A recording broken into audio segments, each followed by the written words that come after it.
Hello, hello, hello. Good morning.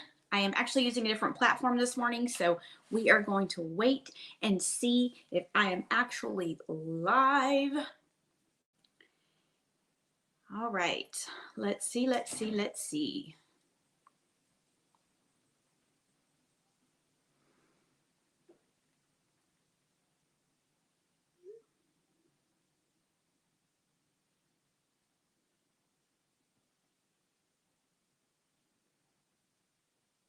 Okay, we are live. Let's get started. Hello, hello, hello, and thank you so much for joining me for the podcast of the True Power from Within. I do hope and pray each and every day that this podcast touches you in the most amazing and encouraging way. So, today I want to talk about our faith being bigger than our fear.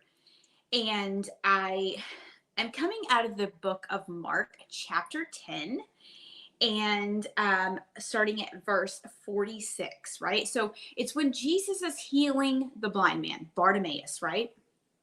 And it's funny because I can see this in a moment in our lives today, because I am seeing here that, of course they're in the town of Jericho. I can see Jericho being a very small town in comparison to others. So, and maybe they're not too religious, but they're trying to get into that, into the belief system, and Jesus is there, so they want to put on their best church suits and dresses, and they want to just show up for Jesus, right? But you've got this man, this blind man in the back, right? And his name is Bartimaeus, and you've got him back there, and he's blind, and he's been blind for years, and he sits, and he's always asking people for money, and he hears that Jesus, right? He hears that Jesus is in the town, right? And he's like thinking to himself, what should I do, right? I want to be healed, and I've heard so many things about this man, and that he's a healer, and he is going to do, that he works miracles, right? And so I can see this, right? I can see this in myself, because sometimes I have disqualified myself, right? I've said, oh well, all those people in front of me, they don't have, they've never been addicts, and they've never been in prison, and they've never experienced abuse. They're better than I am, right? They're so much better than me. And you know and Jesus has probably just passed me by because I've done too many things that are wrong in my life, right?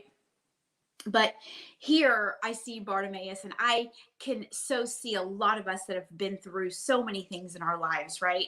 And maybe we're not necessarily blind in our vision, in our actual vision, but maybe we're blind in our belief system for ourselves. Maybe we're blind because of our limiting beliefs or our self-doubt, right? Maybe we're blind because we don't know the word well enough to know that, even though all that we've been through, God is still in the midst, right? He's still in our lives, and that our pain, the very pain that we went through in our lives, is the very thing that leads us to the purpose that God has for us, right? So I see here that, and this is the funny part, right? So it just says that Jesus had came to the town of Jericho, and there was a blind man named Bartimaeus. He was sitting by the road. This man was always begging for money, right? You know, me in being on drugs or in prison, right? I got freedom, but I was begging for more freedom, right? I was begging for me not to be labeled by society for where I had been, right? And so he says the blind man heard that Jesus from Nazareth was walking by. The blind man shouted, Jesus, son of David, please help me. How many of us have been crying out, right? We've cried out because we want God to change our lives, right? We need a miracle. We've been in our addiction. We've been homeless. We've been in prison. We've been in abuse. We've been in all of these different areas, right, in our lives, and we've probably done felt like we've done more bad than we have good, but yet we still want to come to Jesus, right? We want that miracle in our lives. We want to be able to be whole, and we want to feel we want to feel like God is in the midst of our lives, right? We feel like we've got something deep down on the inside of us that needs to come out. We've got a vision, right? And we are just asking God, please help me. Please help me. But in the next verse, it's verse 48, it says, many people criticized the blind man and they told him not to speak.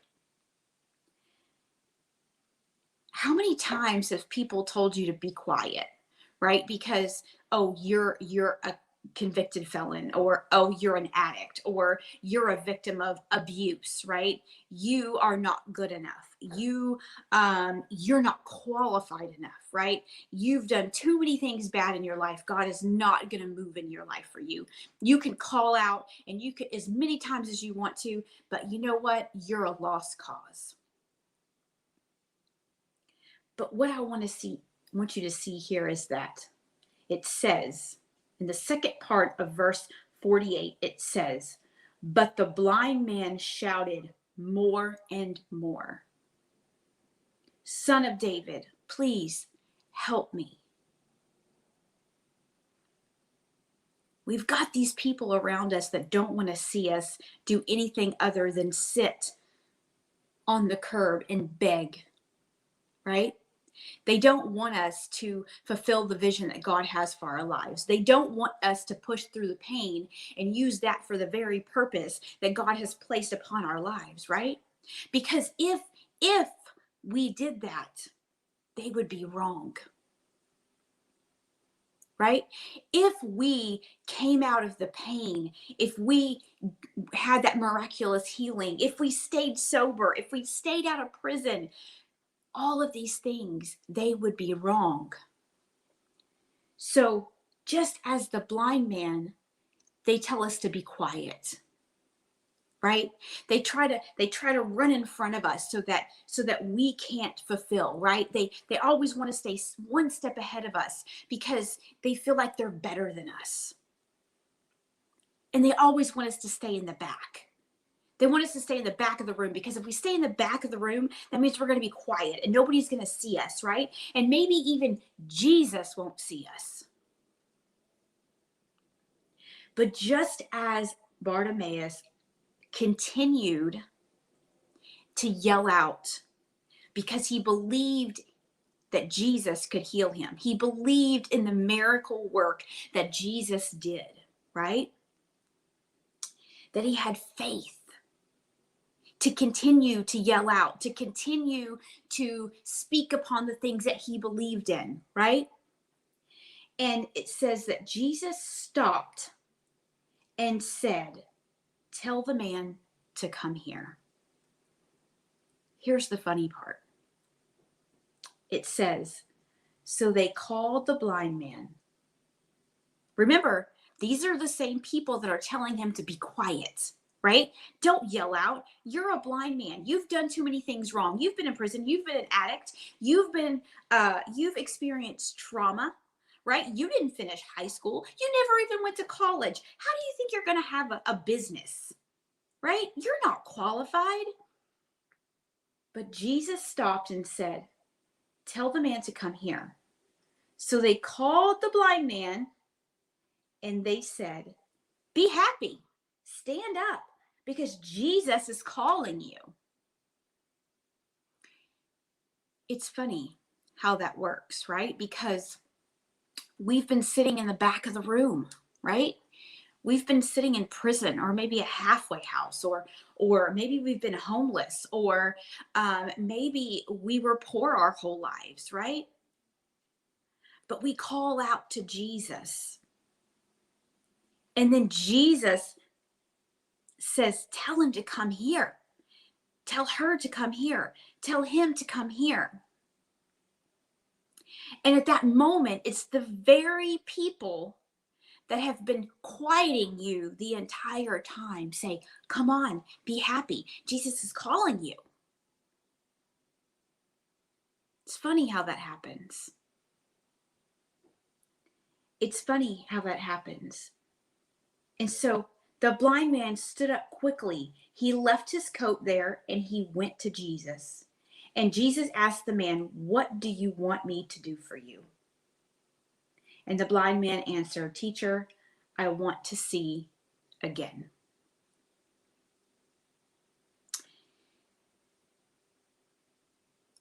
I want you to know that you have to choose your faith and your belief over your fear. And I can tell you that I am just as guilty as anybody else because I allow my fear to overpower my faith in a lot of situations. I've allowed people to hold me at the back of the room for so long because I didn't believe in myself enough to shout, "Jesus, please help me," until I got into a situation that I didn't have a choice but to cry out and ask for a miracle.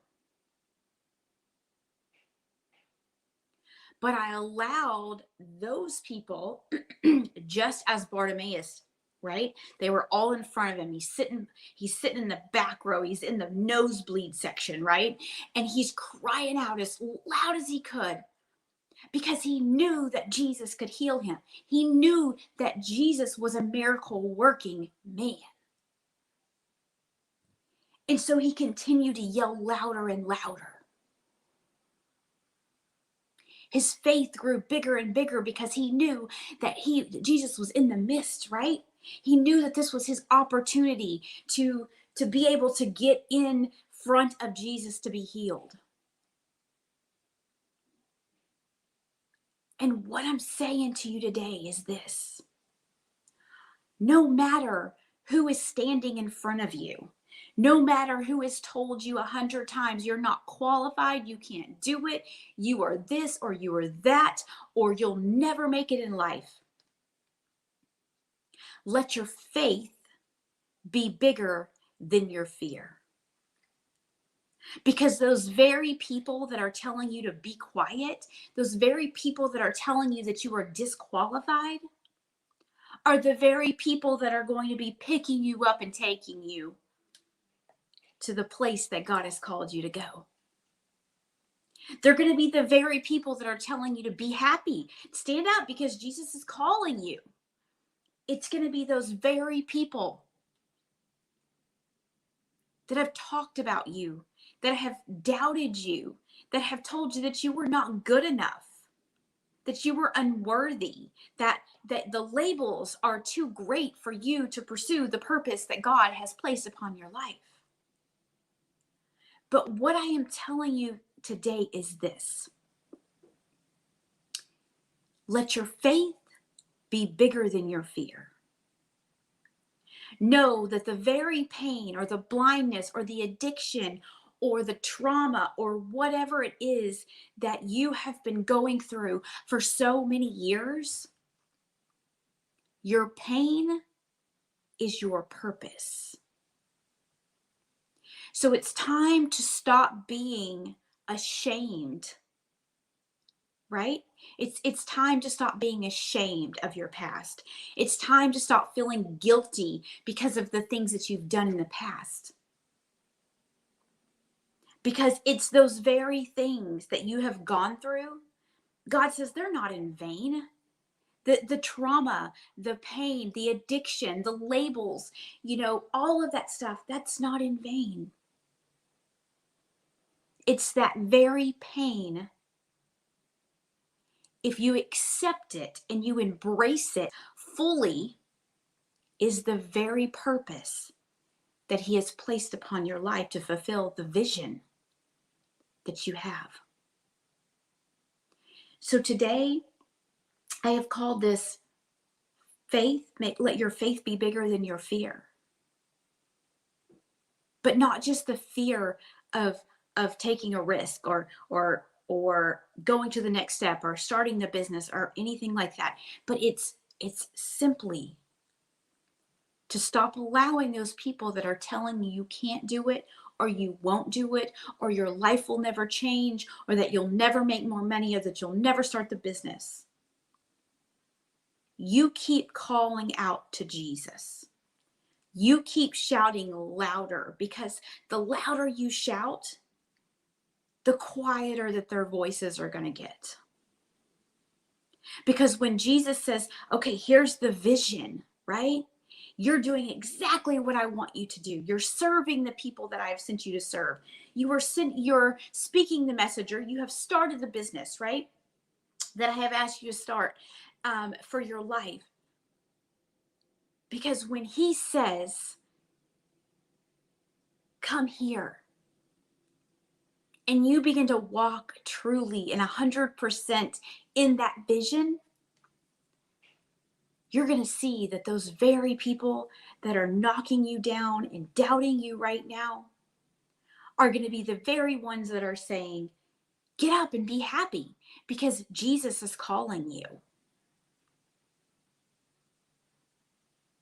So I want you to know today to stop allowing the naysayers. Stop allowing those people that have doubted you for years and years and years. Stop allowing them people to speak negative into your life, because God has given you a grand vision. He has qualified you for the purpose that he has placed you here for. Your pain that you went through, and your trauma that you went through, and your addiction and your prison and all of those things, the bondage, everything that you've been through, is the very purpose that God has placed you here for. But we have to know that even though we may be sitting in the back of the room, we've got to yell the loudest. We've got to allow our voices to be heard, because we've already been qualified. We've already been qualified. I've said it before and I'll say it again. God doesn't call the qualified. He qualifies the called. And you have been called. So I encourage you today to stop allowing your fear to be bigger than your faith. And yell louder than anybody in the room, because the miracle is there. The miracle is already working. God is already in the midst. He's saying right now, come here. And what can I do for you? So I just want to encourage you today to allow your faith to be bigger than any voice that you hear other than God's. I don't care who's talking about you. I don't care who is doubting you. You let that faith, like Barnabas had, let that faith be bigger than anything else. And even though people are trying to quiet you, you yell louder, because your purpose is greater than anybody's doubt. So I thank you so much for hanging out with me this morning. I do hope that you have an absolutely amazing day, and we will see you again very soon. Bye-bye.